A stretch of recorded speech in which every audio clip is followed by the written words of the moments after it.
In today's video, I'm going to teach you how to use breakout rooms on Zoom. Whether you're hosting a virtual classroom, conducting a workshop, or organizing a team meeting, breakout rooms can be an incredibly helpful feature. They allow you to split your Zoom meeting into smaller groups for focused discussion, group work, or networking. Let's go through the process step by step.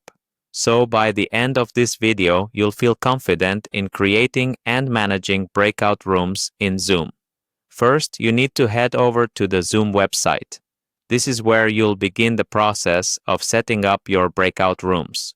Once you're on the Zoom homepage, you'll notice a Sign In button located at the top right corner. Go ahead and click on that.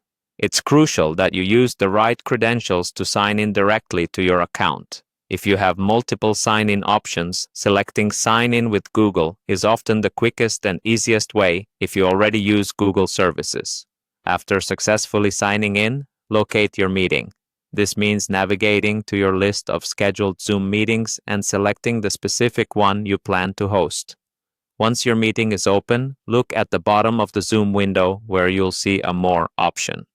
Click on this to reveal additional features you can use during your meeting. In this extended menu, you should find the Breakout Rooms option. Click on it, and this is where the magic happens. You'll be prompted to decide how many breakout rooms you'd like to create.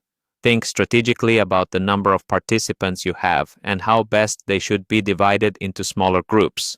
This can depend on the meeting's purpose, whether you want more intimate discussions, manageability, or simply space for everyone to participate actively. Once you've decided on the number of rooms, there's the option to assign automatically. This is a great choice if you're looking to save time and prefer Zoom to do the heavy lifting of populating the rooms evenly. However, if you'd rather assign participants manually, Zoom provides that option too. For simplicity in today's tutorial, we'll go with the automatic assignment. After everything is set up,